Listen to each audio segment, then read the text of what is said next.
ለፍርድ ይቀርባሉና እነሱ የዛ ጊዜ የሚቆሙት በቀኝ ነው። ምክንያቱም ኃጢአት ስለሌለባቸው በደል ስለሌለባቸው ያለ በደላቸው ያለ ኃጢአታቸው በስላሴ አርአያና አምሳል ስለተፈጠሩ ብቻ ደብረ ማርቆስም ከባህር ዳርም ከጎንደርም ፕሌን ስላለ ጾማችሁን አድራችሁም ቢሆን ከምትበሉ ቆጥባችሁ ግዴታ ከሆነ ጉዳያችሁ በፕሌን ተሳፍራችሁ ሰዎች የት እንደደረሱ ጠፉ መባል ከጀመረ ሰነባብቷል።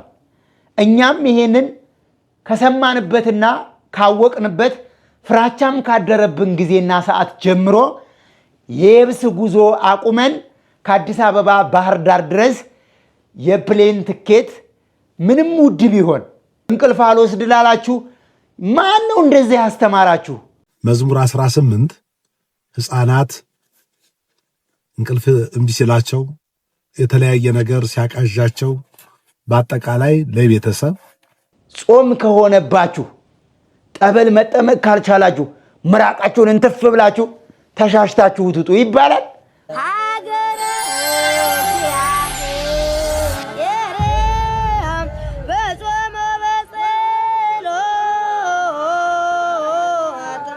በስመ አብ ወወልድ ወመንፈስ ቅዱስ አሐዱ አምላክ አሜን። ሰላም በሀገር ውስጥና ከሀገር ውጭ የምትገኙ ውድ ኤልሻዳይ ኦርቶዶክሳዊ ሚዲያ ቤተሰቦች እንደምን አላችሁ? እኛ ደህና ነን፣ እግዚአብሔር ይመስገን። ይህ መልእክት ከምን ጊዜውም በላይ የእናንተን እርዳታ ስለሚፈልግ ለብዙ ኦርቶዶክሳውያን አድርሱልኝ። ሐሳብ አስተያየታችሁንም ኮሜንት ላይ ጻፉልኝ። እንግዲህ በቅድሚያ ባሪሲ ለተጎዱ ወገኖቻችን፣ ሰማዕትነትን በክብር ለተቀበሉ ወገኖቻችን፣ ለተቃጠለውም ቤተክርስቲያን እህት እናት አባት ወገኖቻቸውም በዚህ አጋጣሚ በጨካኞች በሰው በላዎች ለተሰየፉባቸው ለተሰውባቸው ቤተሰቦቻቸው ለሞቱት ነፍሳቸውን በአጸደ ገነት በአብርሃም በይስሐቅ በያዕቆብ አጠገብ ያኑርልን። ነፍሳቸውን ጌታችን መድኃኒታችን ኢየሱስ ክርስቶስ በአጸደ ገነት ያሳርፍልን። ቤተሰቦቻቸውን ደግሞ እግዚአብሔር ያጽናልን። የተሰደዱትን የተፈናቀሉትን የሚንገላቱትን ሁሉ እግዚአብሔር አምላካችን አረጋጊ አጽናኝ መንፈስ ቅዱስን ልኮ እንዲያረጋጋቸው ለመላ ቤተሰቦቻቸው መጽናናትን እንመኛለን። በገዋጽዮን በደብረ ኩራቻ ሁሉ ጊዜ እንደወጡ የሚቀሩ ወገኖቻችን እናት አባት አቅመ ደካማ ልጅ ሕፃናት አስቀምጠው ቤታችን እንደርሳለን ብለው እንደወጡ ከቤታቸው ሳይገቡ ወይም ደግሞ ከቤታቸው ወጥተው ዘመድ ጋ ወገን ጋ ወደ አዲስ አበባ ሄደን ዘመድ እንጠይቃለን ብለው ከቤታቸው እቤት ያለ ቤተሰባቸውን ተሰናብተው ከዚህ ለሚጠብቋቸው ቤተሰብ ጋር ሳይደርሱ በመንገድ እየታገቱ እየተሰዉ የት እንደደረሱ በማይታወቅ ሁኔታ እየጠፉ ያሉትን ወገኖቻችንን ሁሉ እንግዲህ በዳግም ምጽአት ጌታችን መድኃኒታችን ኢየሱስ ክርስቶስ ለፍርድ በሚመጣበት ጊዜ በጅብ የተበላውንም በጎርፍ የተወሰደውንም በመቃብር በአግባቡ ታሞ ሞቶ ተገንዞ በስርዓት የተቀበረውንም በዳግም ምጽአት ጌታችን መድኃኒታችን ኢየሱስ ክርስቶስ መለከትና ነጋሪቱን በሊቀ መልአኩ በቅዱስ ሚካኤል አማካኝነት እያስነፋ ለፍርድ በሚመጣበት ጊዜ እነዚህ ሁሉ ለፍርድ ይቀርባሉና እነሱ የዛ ጊዜ የሚቆሙት በቀኝ ነው። ምክንያቱም ኃጢአት ስለሌለባቸው በደል ስለሌለባቸው ያለ በደላቸው ያለ ኃጢአታቸው በስላሴ አርአያና አምሳል ስለተፈጠሩ ብቻ እንደ ናቡከደነጾር እንደ አይሁዳውያን እንደ ፈሪሳውያን በማያምኑ የእግዚአብሔርን ከሰማያት ሰማያት መውረድ ከድንግል ማርያም መወለድ መሞቱን መነሳቱን በዳግም ምጽአት ለፍርድ መምጣቱን በማያምኑ ጨካኝና ወሮበላ አረመኔዎች በየመንገዱ የሚቀሩትና የሚበሉትን ወገኖቻችንን እግዚአብሔር አምላካችን ይሄ ደማቸው እንደፈሰሰ አይቀርም። እግዚአብሔር የበቀል አምላክ ስለሆነ እግዚአብሔር ስለሚበቀል አንደኛ በሕይወት ዘመናቸው እንደ አቤል ሳይሆን ወንድሙን አቤልን እንደገደለው እንደ ቃየል የነዚህ ንጹሃን ደም በጆሮአቸው በአይምሮአቸው እያቃጨለ ያለ ረፍት ነው የሚኖሩት እነዚህ ሰዎች ያለ ረፍት። እነዚህማ ኦርቶዶክስ በመሆናቸው ክርስቲያን በመሆናቸው ክርስቶስን በመከተላቸው የክርስቶስ በመሆናቸው ይሄንን የመከራ መስቀል በአንገታቸው ላይ በማንጠልጠላቸው በማህተባቸው ብቻ ኦርቶዶክስ በመሆናቸው እየተገደሉ ሰማዕትነትን በየዘመኑ የሚቀበሉ የክርስቶስ ደቀ መዝሙር ናቸው። እነዚህ ዛሬ የሞቱት ወገኖቻችን እኛ ዛሬ በአርሲ ስላልተገኘን፣ በደብረ ጉራቻ በመኪና ስላልተጓዝን፣ በገዋጽዮን መንገድ ስላልሄድን እንጂ ይህንን ዕጣ ፋንታ ወገኖቻችን የቀመሱትን ወገኖቻችን የደረሰባቸውን የግፍና የግፍ ጥግ ይህንን አሳዛኝና በጣም መራራ የሆነ ሞት እኛም እናገኝ ነበረ። የምንኖርበት ቦታ ስለሚለያይ ብቻ ነው እንደነሱ በጭካኔና በግፍ ያልተገደል ነው። ስለዚህ ወገኖቻችንን እግዚአብሔር አምላክ ነፍሳቸውን ያሳርፍ፣ ያሉ ወገኖቻቸውንም ነፍሳቸውን ይማር።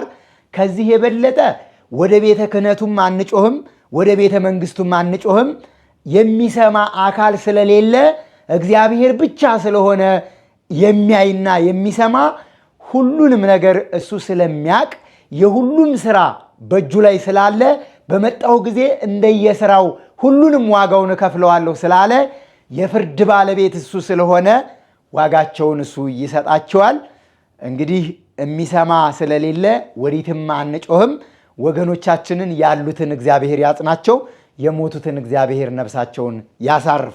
ብዙ ጊዜ ተጮኋል፣ ብዙ ጊዜ ተለቅሷል፣ ብዙ ጊዜ ጥቁር ተለብሷል። የመጣ ለውጥና የመጣ ተጨባጭ ነገር የለም።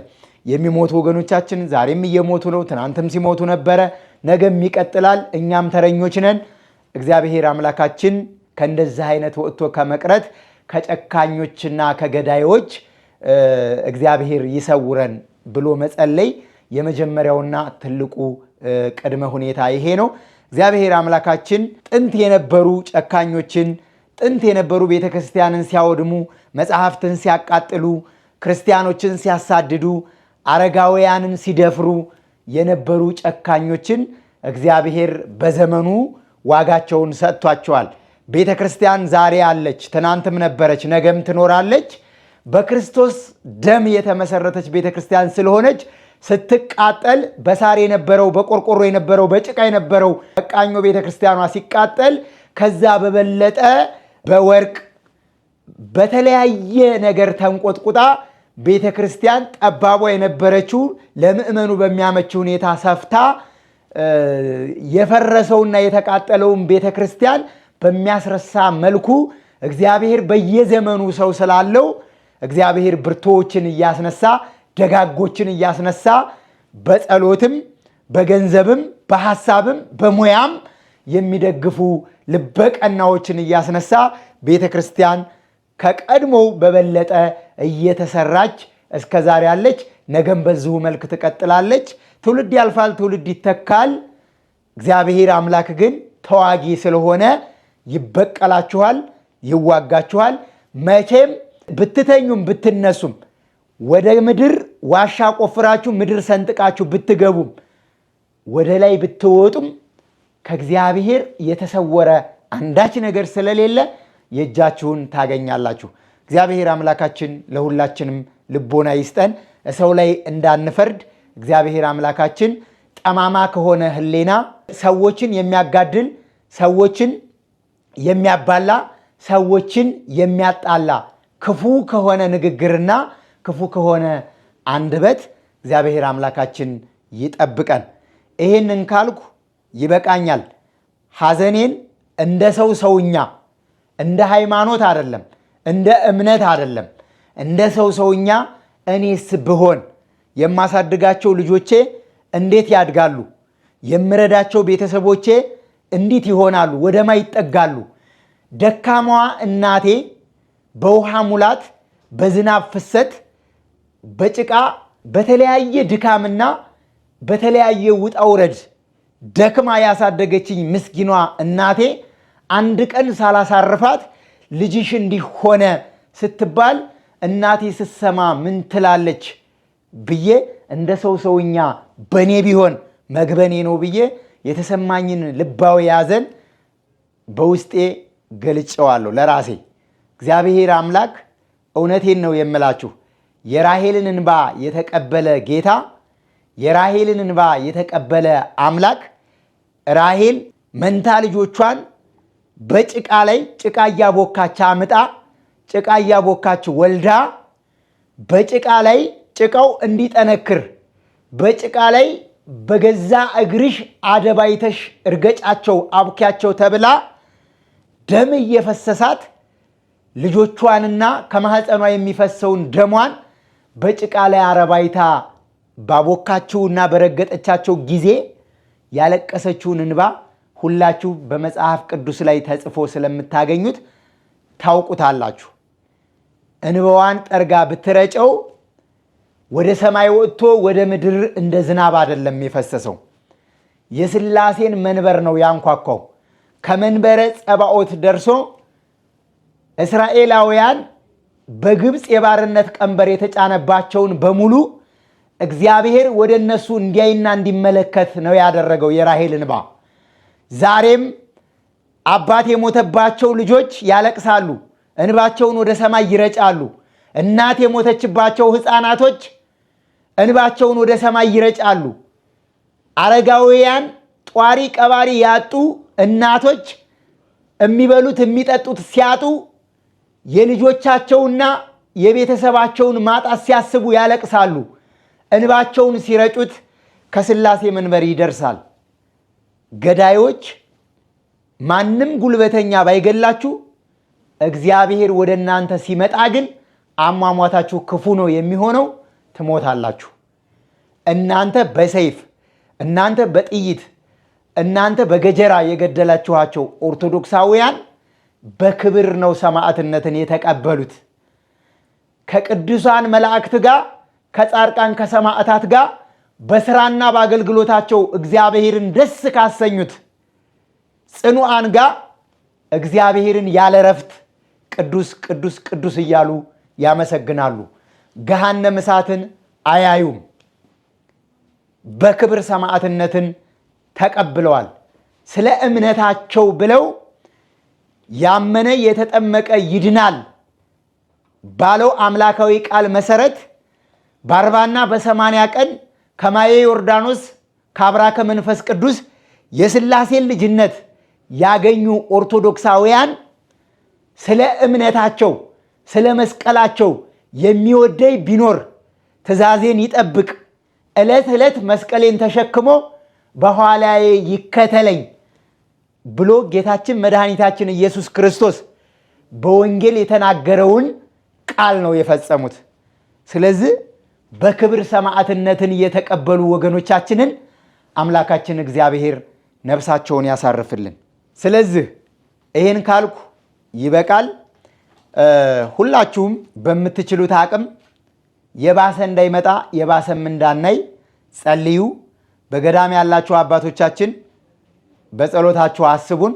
አገራችን ኢትዮጵያን ከእርስ በርስ ጦርነት፣ ከእርስ በርስ መባላት፣ እርስ በርስ ከመጨካከን እግዚአብሔር በምህረትና በቸርነቱ የቀድሞና የነበረ ፍቅሯን ለሀገራችን ለኢትዮጵያና ለእኛ ለልጆቿ ልቦና ሰጥቶን የቀድሞ ማንነታችንን የቀድሞ ፍቅራችንን እግዚአብሔር አምላካችን እንዲመልስልን አገራችን ኢትዮጵያን ዳሯን እሳት መካከሏን ገነት አድርጎ እንዲጠብቅልን ከመጸለይ ውጪ ምንም አይነት አማራጭ ስለሌለን በምትችሉት እግዚአብሔርን በጸሎት አሳስቡት።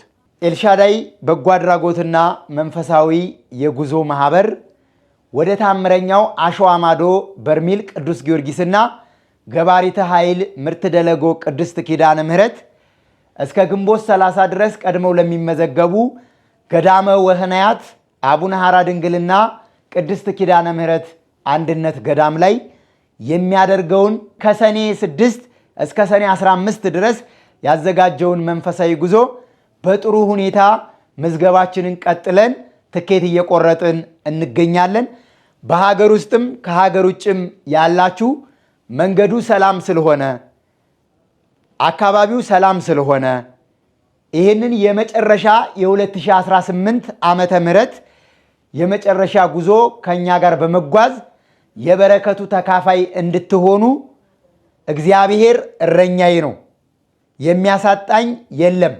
በለመለመ መስክ ያሰማራኛል፣ በረፍት የመስኖ ውሃ መራኝ፣ ነፍሴን መለሳት። ስለ ስሙም በጽድቅ መንገድ ይመራኛል። በሞት ጥላ መካከል እንኳ ብሆን አንተ ከኔ ጋር ነህና ክፉውን አልፈራም በማለት በየዘመኑ ሰማዕትነት ስለሚለያይ ለክብር ስለሆነ ዛሬ የምንሰማው የሞት ዜና፣ ዛሬ የምንሰማው መንገላታት፣ ዛሬ የምንሰማው መሰቃየት ለክብር ስለሆነ ክፉውን ነገር ስትሰሙ እንዳትደነግጡ፣ እንዳትፈሩ። አካባቢው ሰላም ስለሆነ ይህንን ጉዞ ከኛ ጋር አድርጋችሁ በረከት እንድታገኙ ይሄ ጥሪ ለሚሰማችሁ ሁሉ መልእክቴን ማሳሰብ እና ማስተላለፍ እፈልጋለሁ። እንግዲህ የደብረ ጉራቻ የገዋ ጽዮን እስከ አባይ በረሃ ድረስ ያለው መስመር ከጫንጮ ከዚህ ከአዲስ አበባ አፍንጫ ጀምሮ ያለው መንገድ በመንገድ ላይ መኪና ታገተ፣ ሰዎች ተወሰዱ፣ ሰዎች የት እንደደረሱ ጠፉ መባል ከጀመረ ሰነባብቷል። እኛም ይሄንን ከሰማንበትና ካወቅንበት ፍራቻም ካደረብን ጊዜና ሰዓት ጀምሮ የየብስ ጉዞ አቁመን ከአዲስ አበባ ባህር ዳር ድረስ የፕሌን ትኬት ምንም ውድ ቢሆን ምንም ብዙሃኑ ሰው ይሄንን ወጪ ሸፍኖ ተጉዞ በረከት ያገኛል ብለን ባናምን እንኳ ነገር ግን መሄድ ለሚፈልጉ ሰዎች መስመሩን ለማመቻቸት እነሆ ከ2016 ዓመተ ምህረት ጀምሮ የመኪና ጉዞ አቁመን የፕሌን ጉዞ የጀመርነው በዚህ ላይ የትኛውም አካል ኃላፊነት መውሰድ ስለማይችልና ኃላፊነት የሚወስድም አካል ስለሌለ እኛም ይሄንን ተጠያቂነት በመፍራት መንፈሳዊውን አገልግሎት ላለማበላሸት ወደ በርሜል ቅዱስ ጊዮርጊስ የሚሄዱ ሰዎች ተወሰዱ፣ ታገቱ፣ ጠፉ፣ ሞቱ፣ እንዲሆኑ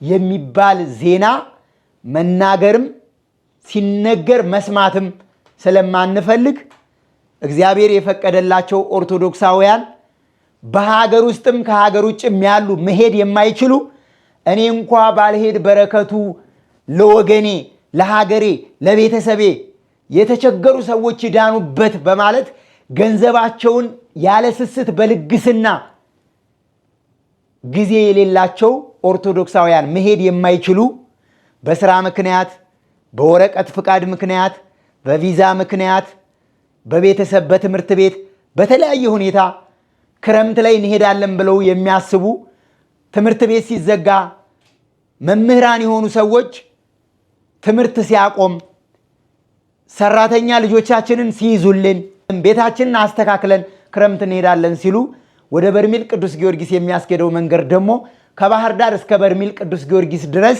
መንገዱ ጭቃ ስለሆነ መሄድ ስለማይቻል ብዙዎች አይሄዱም። ስለዚህ የቅዱስ ጊዮርጊስን አማላጅነት የእግዚአብሔር ምሕረትና ቸርነት የጠበሉን አዳኝና ፈዋሽነት ጸበሉ ወደ ሰማይ ሲፈላ ንጻቱ ከበረዶ ከወተት ከስኳር ነጭ የሆነውን የሰማዕቱ የቅዱስ ጊዮርጊስን መታሰቢያ ጠበል እንደሚያድን በማመን ለሌሎች ሰዎች ገንዘባቸውን በልግስና እየከፈሉ ብዙ ሰዎች እየሄዱ ድነዋል። መሄድ የማይችሉ ደግሞ ብዙ ሰዎች አስራት በኩራታቸውን ለቤተ ክርስቲያኑ በማቴሪያል፣ በመጽሐፍ፣ በጥላ፣ በጧፍ፣ በዘቢብ፣ በንዋያተ ቅድሳት የሚችሉትን ነገር አስተዋጽኦ እያደረጉ ሰማዕቱ ቅዱስ ጊዮርጊስ ደጁ ሳይሄዱ እቤታቸው ሆነው በባኞ ቤት በሻውር ቤት እየተጠመቁ በርሜል ቅዱስ ጊዮርጊስ ላይ ሰዎች ተሰውረው የሚያዩትን ራእይ የሚያዩትን መልካም ነገር በቤታቸው ያዩ ብዙዎች ናቸው። ኮሜንት ላይ መጻፍ ትችላላችሁ። ብዙዎች መስክረዋል፣ ብዙዎች ተደርጎላቸዋል። የብዙዎቹም ምስክርነት በዚህ ሚዲያ ላይ እኔ በአንደበቴ ብናገር ተረት ተረት ይመስላል ብዬ እንጂ ብዙዎች በቮይስ ሪከርድ፣ ብዙዎች በጽሁፍ፣ ብዙዎች በሜሴጅ፣ ብዙዎች ስልክ በመደወል ብዙ ነገርን ነግረውናል።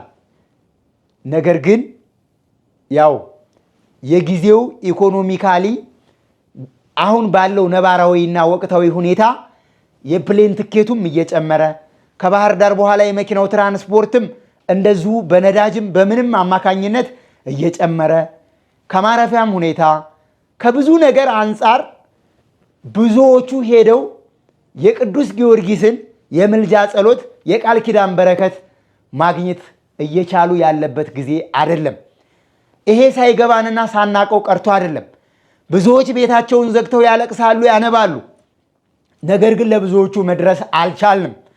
ዛሬም የቀድሞ ትብብራችሁ እንዳይለየን ደጋግ ኦርቶዶክሳውያን ይሄንን አጋጣሚ ተጠቅሜ መልእክቴን ማሳሰብ እፈልጋለሁ።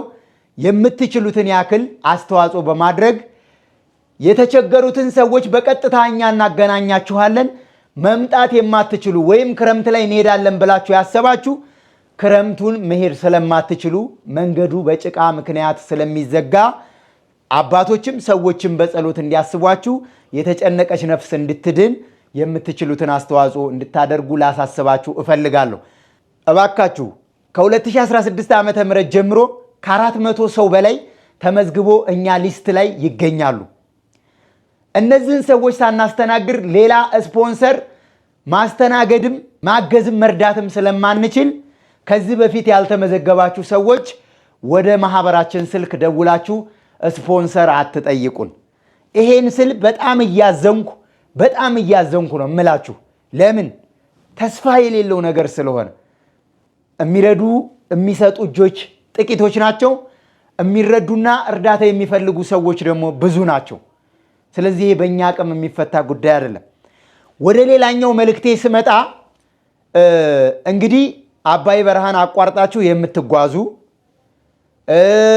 ከባህር ዳርም ከጎንደርም ከተለያየ ቦታ ተነስታችሁ አባይ በረሃን አቋርጣችሁ ወደ አዲስ አበባ የምትመጡ ከቻላችሁ አቅም ካላችሁ ጉዳያችሁ የባሰ ከሆነ ከደብረ ማርቆስም ከባህር ዳርም ከጎንደርም ፕሌን ስላለ ጾማችሁን አድራችሁም ቢሆን ከምትበሉ ቆጥባችሁ ግዴታ ከሆነ ጉዳያችሁ በፕሌን ተሳፍራችሁም እማትችሉ ከሆነ ደግሞ ከናንተ ህይወት የሚበልጥ ነገር ስለሌለ ከህይወት የሚበልጥ ነገር ስለሌለ መታችሁ የምትጠይቁት ዘመድ መታችሁ የምታስተካከሉት ጉዳይ መታችሁ የምትሰሩት ስራ ከናንተ ህይወት ስለማይበልጥ ሁሉንም ነገር ተውትና ባላችሁበት ቁጭ በሉ።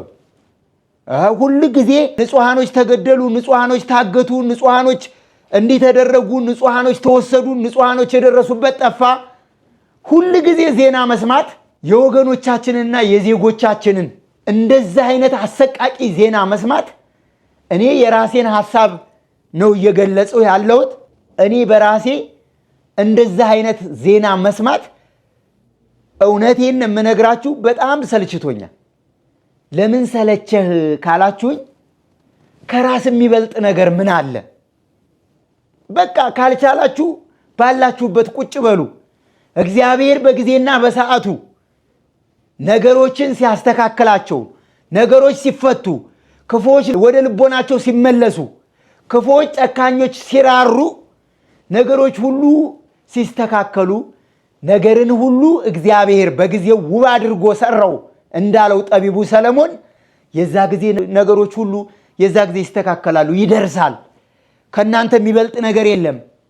100 ሺህ ብር ለምታገኙበት ስራ 500 ሺህ ብር የምትጠየቁ ከሆነ 100 ሺህ ብር 50 ሺህ ብር 30 እና 20 ሺህ ብር ለምታገኙበት ስራ የራሳችሁን ህይወት የምታጡበት ጉዳይ ከሆነ ቢቀርስ?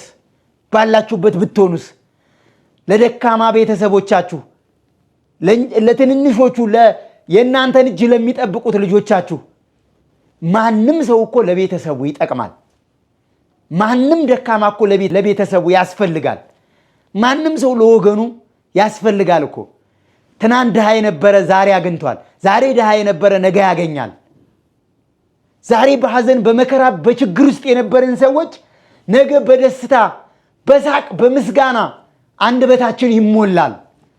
ስለዚህ ጊዜ እስከሚያልፍ ዝቅ ብሎ የእግዚአብሔርን ጊዜ መጠበቅ የተሻለ ስለሆነ ይሄንን ብታደርጉ ለኔ መልካም ነው ላለው።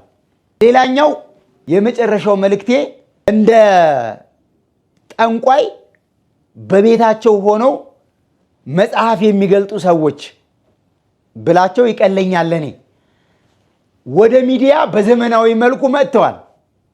ጸሎትን እንደ ቲክቶክ ቁርጥ አድርገው የሚያስተምሩ ቁርጥ አድርገው መዝሙር 52 ስራ ለተዘጋባችሁ፣ ስራ ለሌላችሁ፣ ነጋዴ ለሆናችሁ፣ መዝሙር 62 በቤታችሁ ፍቅር ለሌለ፣ በቤታችሁ ሰላም ለሌለ፣ እርስ በርስ ከልጆቻችሁ ጋር ከሚስትህ ጋር ከባልህ ጋር ላልተግባባሽ መዝሙር 32 የደጋገማችሁ ከመተኛታችሁ በፊት ቢሆን ጥሩ ነው። በህልም ብዙ ነገር ታገኛላችሁ። እንደገና ደግሞ ከመነግራችሁ በላይ እንድትመሰክሩኝ ስለምፈልግ ነው። 2 መዝሙሮች እሰጣችኋለሁ። በተለይ ግን መዝሙር 34 33 እና 34 በተለይ እንዳልኳችሁ 34 7 ጊዜሉት እንቅልፍ አልወስድ ላላችሁ ማን ነው እንደዚህ ያስተማራችሁ? መዝሙር 18 ሕፃናት እንቅልፍ እምቢ ሲላቸው የተለያየ ነገር ሲያቃዣቸው በአጠቃላይ ለቤተሰብ መዝሙር 18ን ጸልዩላቸው፣ ደገሙላቸው። ደግማችሁ በውሃ አጠጧቸው፣ አጥምቋቸው። መዝሙር 18 ለቤተሰብ ለሕፃናት በጣም ወሳኝ ነው። 7 ጊዜ እንደዚሁ እየደገማችሁ ተጠቀሙበት። ሁሉንም ዳዊት ስለማትደግሙት ነው። አለማምዱት። ከሕይወታችሁ ጋር ልምድ ይጠይቃል። እንዲዋሃዳችሁ ያስፈልጋል። በየቀኑ ስትደግሙት ይዋሃዳችኋል፣ ይለምዳችኋል። አዎ በኮሜንት ላይ ያስቀምጡ። ለውጡን ተጠቀሙበት በአግባቡ ይልመድ። የትኛው የጸሎት መጽሐፍ የትኛው መጽሐፍ ቅዱስ ነው ለሰዎች አይጠቅምም ለሰዎች ይጠቅማል ተብሎ ተከፋፍሎ የተዘጋጀው? እንዲህ ምን ማለት ነው? መዝሙረ ዳዊትን፣ መዝሙር 90ን፣ መዝሙር 22ን፣ መዝሙር 52ን፣ መዝሙር 50ን፣ መዝሙር 34ን ነጥላችሁ ጸልዩ የሚለው የትኛው የቤተ ክርስቲያን ፍትሐ ነገሥት ነው? ሳታቋርጡ ግን ይቺ መዝሙረ ዳዊት ለ40 ቀን በደንብ አድርጋችሁ ጸልዩት። ማናት ስንት ላይ ነው የምትገኘው ካላችሁኝ መዝሙር 62 አምላኬ አምላኬ ገይሳቤከ አምላኬ ሆይ ወደ አንተ ገሰግሳለሁ የምትለው ማለት ነው። ስለዚህ የቤተ ክርስቲያን ቀኖና የትኛው የቤተ ክርስቲያን ዶግማ ነው? የቤተ ክርስቲያን የትኛው የቤተ ክርስቲያን ስርዓት ነው? ለኦርቶዶክሳውያንና ለቤተ ክርስቲያን አያስፈልግም ተብሎ በመጽሐፍ ቅዱስ የተቀመጠውስ የሐዋርያት መልእክት ነው? የሐዋርያት ሥራ ነው? የትኛው ክፍል መዝሙረ ዳዊት ነው? የትኛው ኦሪዘ ፍጥረት ነው? ኦሪዘ ለዋውያን ነው? ኦሪዘ ዳግም ነው? ኦሪዘ ዘጸአት ነው? የትኛው የመጽሐፍ ቅዱስ ክፍል ነው ለኛና ለቤተ ክርስቲያን አያስፈልግም ተብሎ የተዘጋጀው? የማያስፈልግስ ነገር ቤተ ክርስቲያኒቷ በመጽሐፍ ቅዱስ ውስጥስ ቢሆን በጸሎት መጽሐፍቶችስ ውስጥ ቢሆን ቤተ ክርስቲያኒቷን የሚመሯት ከቅዱስ ሲኖዶስ ጀምሮ ያለው የቤተ ክርስቲያኒቷ መዋቅር ለሕዝበ ክርስቲያንና ለቤተ ክርስቲያን አያስፈልግም ተብሎ የተዘጋጀው የጸሎት መጽሐፍ የትኛው ነው? እንደዚህ እንደ ቲክቶክ ቁርጥርጥ እያደረጋችሁ ይሄ ጥንቆላ በመሰለ መንገድ ሕዝቡን የምታጃጅሉት፣ ሕዝቡን የምታደነዝዙት ለምንድን ነው? አባታችን አቡነ መልከጼዴቅ በገድላቸው ላይ መዝሙረ ዳዊትን 150ውን ምዕራፍ በቀን 32 ጊዜ እንደሚያነቡና እንደሚጸልዩ አባታችን አቡነ መልከጼዴቅ ገድል ላይ ታገኙታላችሁ። በቀን በ24 ሰዓት ውስጥ በአንድ ቀን መዝሙረ ዳዊትን 150ውን ምዕራፍ በቀን 32 ጊዜ ይጸልዩት እንደነበረ ገድለ አቡነ መልከጼዴቅ ይነግረናል። ቅዱሳን አባቶቻችን ሲያደርጉ የነበረው ይሄንን ነው። ለኛ ደግሞ እንደነሱ ብርታት ስለሌለን ጥንካሬ ስለሌለን ባለም ተጠምደን በብዙ ውጥንቅጥ ውስጥ ያለን ስለሆንን አባቶቻችን መዝሙረ ዳዊትን 150ውን ምዕራፍ ለቀናት አከፋፍለው ሰጥተውናል። ለሰኞ 30፣ ለማክሰኞ 30፣ ለሮብ 20፣ ለሐሙስ 30፣ ለአርብ 20፣ ለቅዳሜ 20። እነዚህን 150ውን ምዕራፍ ከሰኞ እስከ ቅዳሜ አካፍለው በየቀን ዳዊቱን እንድንጸልይ አዘውናል። 30ውን ምዕራፍ መጸለይ ያቃተው ለምሳሌ መቆም የማይችል ከሆነ እግዚአብሔርን ለማመስገን የጤና ችግር ካለበት ቁጭ ብሎም ሊጸልይ ይችላል። ቁጭ ብሎም ሊያነብ ይችላል። አንድ ምዕራፍ መዝሙር 7ን፣ መዝሙር 14ን፣ መዝሙር 32ን፣ መዝሙር 90ን ጸልየህ ከወጣ ትውልዱን ለምን ታደነዝዙታላችሁ? እንደዚህ እንደ ቲክቶክ ቲክ ያለ እንደዚህ ቁርጥ ያለ መረጃ እየሰጣችሁ ምንድነው ጉዴቱ? ከኦሪት ዘፍጥረት እስከ ዮሐንስ ራእይ ሰው የቻለውን ያክል ቢጸልይ የቻለውን ያክል ቢያነብ መጽሐፍ ቅዱስ ውስጥ ስህተት የሆነው ሐሳብ የትኛው ነው? በመጽሐፍ ቅዱስ ተወስኖ የተቀመጠው ለቤተ ክርስቲያንና ለትውልድ የማይጠቅም የተሳሳተው መነበብ የሌለበት የመጽሐፍ ቅዱስ ክፍል የትኛው ነው? ኦሪት ዘፍጥረት፣ ዮሐንስ ራእይ፣ የዮሐንስ ወንጌል፣ የቅዱስ ጴጥሮስ መልእክት፣ የይሁዳ መልእክት፣ የጳውሎስ መልእክት፣ መኃልየ ዘሰለሞን፣ መዝሙረ ዳዊት፣ ትንቢተ ሐጌ፣ የነቢዩ ኢሳይያስ ትንቢት የትኛው መጽሐፍ ቅዱስ ላይ ያለው የትኛው ቃል እግዚአብሔር ነው ለዚህ ዘመን ላለው ለከሰረውና ለመከነው ለእንደኔ አይነቱ ትውልድ የትኛው ክፍል ነው የማይጠቅመው? እንደዛ አንዳንድ ምዕራፍ እየቆነጸላችሁ ይዛችሁ እየወጣችሁ ድግምት በሚመስል መንገድ ይሄንን ጸልዩ ስራ ታገኛላችሁ፣ ይሄንን ጸልዩ ስራችሁ አሪፍ ይሆንላችኋል፣ ይሄንን ጸልዩ የቤተሰብ ጣጣ ይስተካከልላችኋል። ኧረ እንደው ሀግ የሚላችሁ እንደው የቤተ ክርስቲያን መዋቅር ቢጠፋ እንኳ እግዚአብሔር ይፋረዳችኋል። እንደዛ አታድርጉ። ጠንቋይና አስጠንቋይ በሚመስል ሁኔታ እንደው በየኮሜንታችሁ ላይ ገብታችሁ ይቱሲ እኔ ሁልጊዜ ጭንቀት ውስጥ ነው ያለሁት የትኛውን የመዝሙረ ዳዊት ክፍል ላንብብ የሚሉ ሰዎች አሉ። ወንድሜ እህቴ የትኛውንም ክፍል አንብቢ ከቻልሽ። ከሰኞ እስከ ቅዳሜ የሰኞ መዝሙረ ዳዊት አለ፣ የማክሰኞ መዝሙረ ዳዊት አለ፣ የሮብ መዝሙረ ዳዊት፣ የሐሙስ መዝሙረ ዳዊት፣ የአርብ መዝሙረ ዳዊት፣ የቅዳሜ መዝሙረ ዳዊት መኃልየ ዘሰለሞንን ጨምሮ ለእሑድ ደግሞ የሙሴ ጸሎት፣ የነቢያቶች ጸሎት፣ የነቢዩ ዳንኤል ጸሎት፣ የነቢዩ ኢሳይያስ ጸሎት፣ እሑድን ደግሞ የነቢያቶች ጸሎት እስከ መጨረሻው ድረስ አባቶቻችን መዝሙረ ዳዊትን እኛ መጸለይ በምንችልበት መንገድ ከፋፍለው አስቀምጠውልናል። ካልቻላችሁ ደግሞ የምትችሉትን እናንተ አድርጉ። ነገር ግን በእንደዚህ አይነት ጠንቋይና አስጠንቋይ በሚመስል ሁኔታ ተከፋፍሎ የተቀመጠ ለስራ የሚሆን ለመንገድ የሚሆን ይሄ የዛው የመተተኞቹ ስራ ነው። ይሄ የሚያስረዳኝ ሰው ካለ ለመረዳት ዝግጁ ነኝ። በዚህ ጉዳይ እንነጋገር የምትሉ ሰዎች ካላችሁ ቢሮ መንጣት ትችላላችሁ።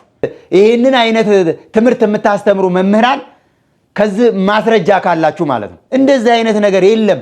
ነገ ለቤተ ክርስቲያናችን ሸክም የሚሆን ነገር፣ ትውልድን የሚያመክን ትውልድን የሚያከስር ስራ አትስሩ። በህይወት ዘመናችሁ ብትችሉ መልካም ነገር አድርጉ፣ ባትችሉ ደግሞ ቁጭ በሉ። ዝም አይነቅዝም አይደል የሚባለው? ዝም ካላችሁ ሌላ ሰው በእናንተ አገልግሎት አይሳሳትም። በቃ ትውልዱ መዝሙር 52ን ሲፈልግ፣ መዝሙር 62ን ሲፈልግ፣ መዝሙር 90ን ሲፈልግ፣ መዝሙር 22ን ሲፈልግ፣ አዎ በቃል የሚያዙ አጫጭር ጸሎቶች አሉ። እንደ ሰላም ለኪ፣ እንደ አቡነ ዘበሰማያት፣ መዝሙር 22ም፣ መዝሙር 90ም፣ መዝሙር ሌሎችም ሁሉም ከመዝሙር 1 እስከ መዝሙር 150 ድረስ እግዚአብሔር መልካም ፈቃድህ ከሆነ እስቲ በአይምሮዬ ላይ በቃ እነዚህን ነገሮች ሁልጊዜ አንተን እንዳመሰግን በአይምሮዬ ላይ በልቦናዬ አንተ አሳድርብኝ። ጸልዩ። ሁሉንም ነገር በቃል ችሎ በቃል መጸለይ ይቻላል። ግን አንድ ነገር መዞ ለእንደዚህ አይነት ነገር ይሆንላችኋል። እሺ ኮከብን እንቆጥራለን መጽሐፍ እንገልጣለን ከሚሉት ስር ከሚምሱት ቅጠል ከሚበጥሱት እናንተ በምንድን ነው የምትለዩት? ይሄ ምን አይነት አስተምሮ ነው ይሄ? እንዴ ትውልዱ ከቻለ በቀን ከኦሪት ዘፍጥረት እስከ ዮሐንስ ራእይ ሙሉ 80 ያህዱ መጽሐፍ ቅዱሱን ቢጸልይ ምንድን ነው የሚጎዳው? ትውልዱ ይከስራል። ቲክቶክ ላይ የ1 ደቂቃ ቪዲዮ እንደምትሰሩት የ1 ደቂቃ ጸሎት እግዚአብሔርን ለማመስገን ምን ችግር አለው? ስኒና ጀበና በቤታችሁ አንዳንድ ክፍል ለቃችሁ የሰጣችሁ ሰዎች ሞልታችኋል እኮ። ለእግዚአብሔር ትንሽ ጸሎት ቤት በየቤታችን አዘጋጅተን ራሳችንን ዝቅ አድርገን በሰላም ያሳደርከኝ በሰላም አውለኝ ብለን አቅም በፈቀደልን 7 የሚሆን 14 21 የሚሆን 41 100 የሚሆን 200 አቅም በፈቀደ እግዚአብሔርን በስግደት ተንበርክከን አመስግነን ጸሎት የምንችለውን ጸልየን ብንወጣ ምን ችግር አለው? ትውልዱ በእንደዚህ አይነት መንገድ ቢበረታ ምን ችግር አለው? እንደውም አባቶች ምን ይላሉ? ከ30ው ምዕራፍ ካልቻላችሁ በቀን ከመዝሙረ ዳዊት ክፍል ውስጥ 10ሩን ጸለያችሁ ብትወጡ ነገ ደግሞ 20ውን ከዛ በቀጣይ ሳምንት 30ውንም እያላችሁ ተለምዱታላችሁ ብለው ነው መዝሙረ ዳዊትን ቀስ ብለው ከውዳሴ ማርያም ቀጥሎ መዝሙረ ዳዊትን እንድንጸልይበት ጠንካራ የሆኑ ካህናቶች፣ ጠንካራ የሆኑ መምህራኖች፣ ጠንካራ የሆኑ ንስሐ አባቶች ቀስ ብላችሁ ጸሎትን ልመዱት። ስግደትም አንድ ቀን 7 ከሰገዳችሁ ሌላ ቀን 14 ሌላ ቀን 21 ሌላ ቀን 41 ከዛ ሁል ጊዜ ከግዝት በዓላቶችና ከ50 ፋሲካ ውጪ ሁል ጊዜ እግዚአብሔርን በምትችሉት መጠን በቱርፋት በምስጋና በደስታ ደስ ብሏችሁ ሳትገደዱ የዘወትር ምግብ እንደሚያስፈልጋችሁ የዘወትር ምስጋና እግዚአብሔር ከእናንተ ስለሚጠብቅ እናንተ ደግሞ በምትችሉት በስግደቱም በጸሎቱም እግዚአብሔርን ታመሰግኑታላችሁ። ነገር ግን በአንዴ ሁሉንም ነገር መዝገበ ጸሎትንም መጽሐፍ ቅዱስንም ገድላትንም ድርሳናትንም ስንክሳሩንም ሁሉንም በአንዴ ማድረግ አይቻልም። እየሰለቸ ይሆንና ሁሉንም ትተውታላችሁ። አጭሯን ጸሎት ውዳሴ ማርያምን የዘወትር ውዳሴ ማርያምን እንኳን ለማድረስ ይሰለቻችኋል። እያለማመዳችሁ ራሳችሁን እያለማመዳችሁ ሲሆን ግን ብዙ ነገሮችን እየጨመራችሁ መሄድ ትችላላችሁ ብለው ነው አባቶች የሚያስተምሩት። የአንድ ደቂቃ ቪዲዮ ይዛችሁ መታችሁ ልክ ለንግድ ይሄን አንብቢ፣ ለትዳር ይሄን አንብቢ፣ ለልጅ ይሄን አንብቢ፣ እንደዛ ባታደርጉ መልካም ነው። ይሄንን የምትሰሙ ኦርቶዶክሳውያንም እነዚህን ሰዎች አትስሟቸው። ከቻላችሁ የየቀኑ መዝሙረ ዳዊትን ጸልዩ። ውዳሴ ማርያምን፣ የወዲስዋ መላእክትን፣ የዕለቱን ጸሎት እንዲሁም አቅማችሁ በፈቀደ ጸለያችሁ ሰግዳችሁ እግዚአብሔርን አመስግናችሁ መውጣት። ማታም እንደዚሁ ጾም ከሆነባችሁ ጠበል መጠመቅ ካልቻላችሁ ምራቃችሁን እንትፍ ብላችሁ ተሻሽታችሁ ትጡ ይባላል? አይባልም። ጸበሉን ተሻሽቶ መውጣት ይቻል የለ? እምነቱን ተሻሽቶ መውጣት ይቻል የለ?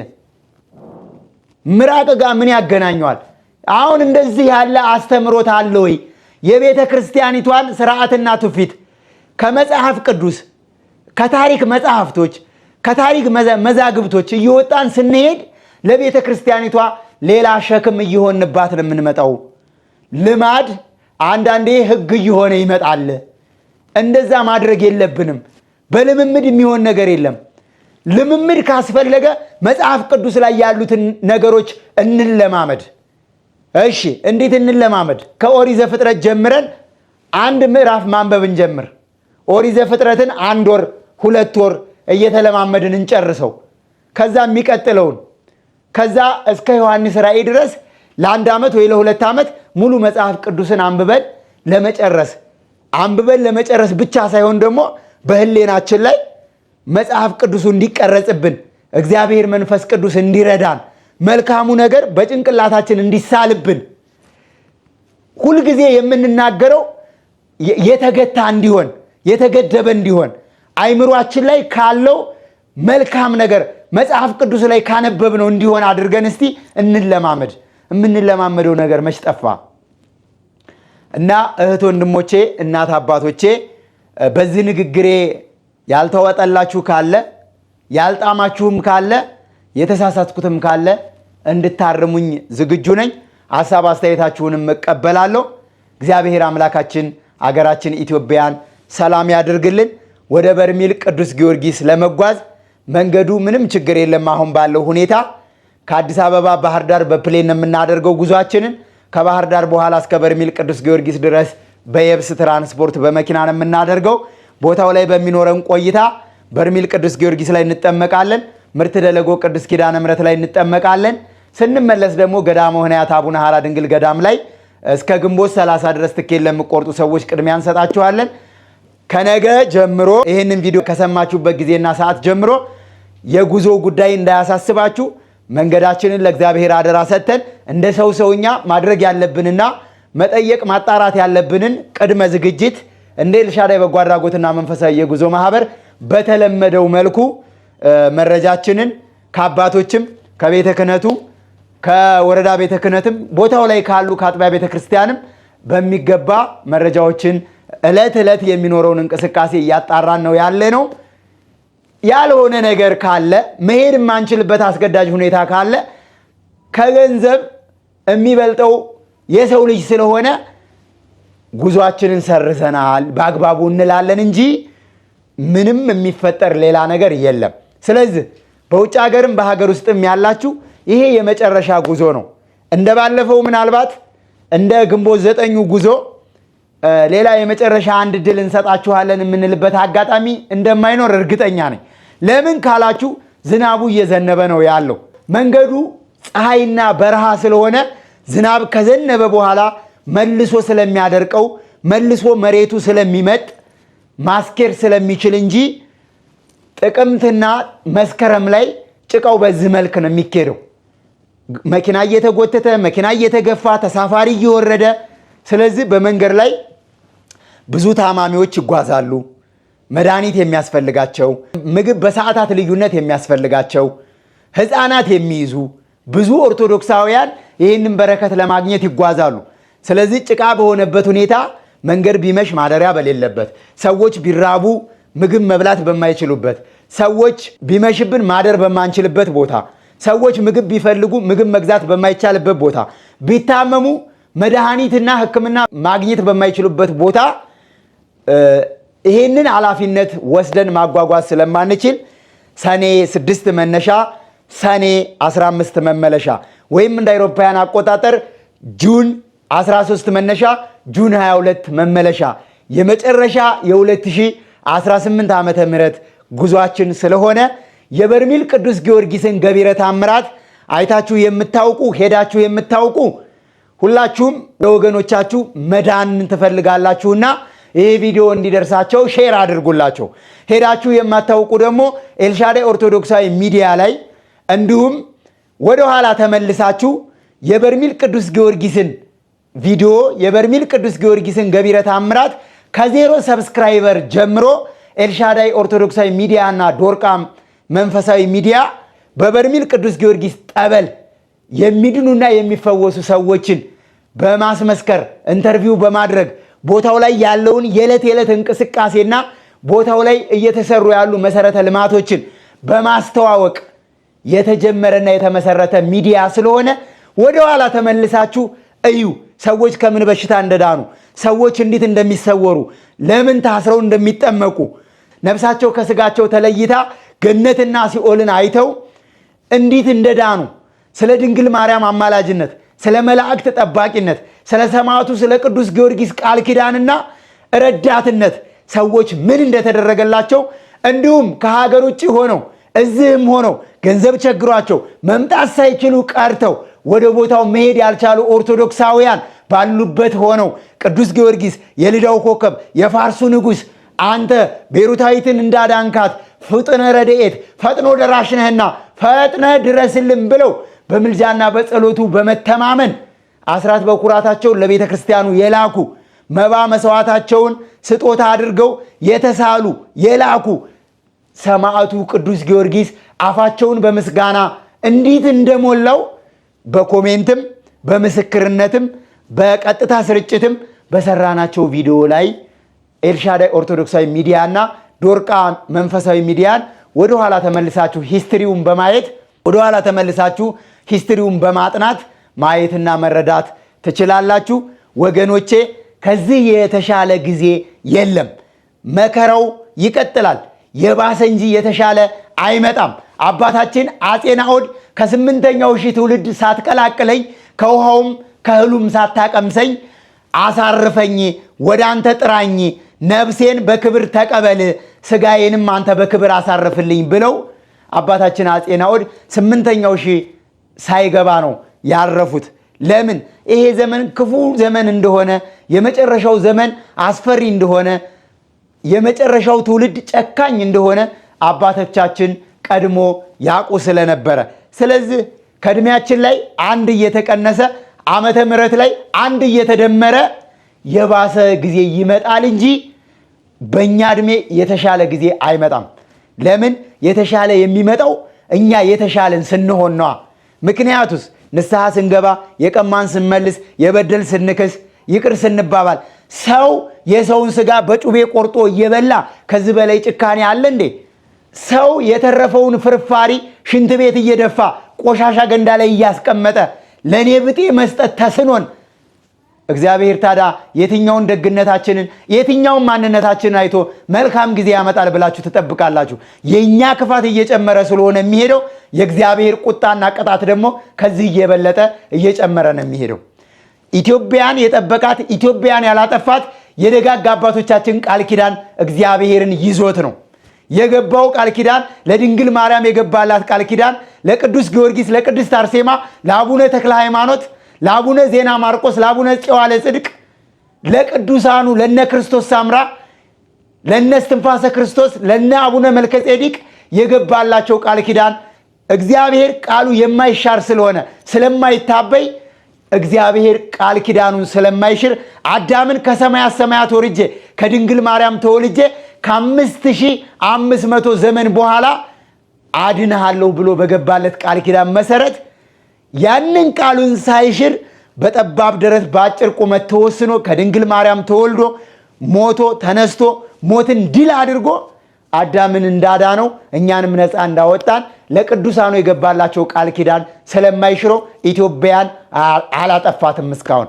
ስለዚህ እኛ ደግሞ በተቀደሰች ምድር ላይ ብዙ ኃጢአት እያለብን ብዙ ክፋት እያለብን በቃል ኪዳን ምድር ላይ ስለተፈጠርን ነው መሽቶ የሚነጋው። ራሱ ከኛ ኃጢአት የእግዚአብሔር ምሕረትና ቸርነት ስለሚበዛ ነው መሽቶ የሚነጋው።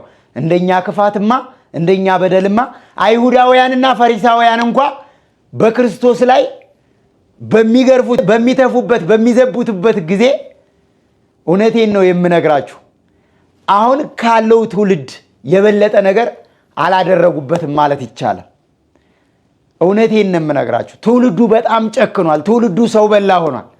እግዚአብሔር አምላካችን ለሁላችንም ማስተዋሉን ያድለን።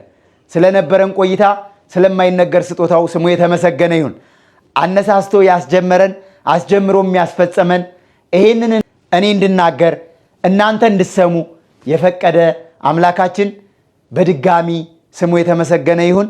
ወስብሐት ለእግዚአብሔር ወለወላዲቱ ድንግል ወለመስቀሉ ክቡር። ሁላችሁም በያላችሁበት ቸር ሰንብቱ።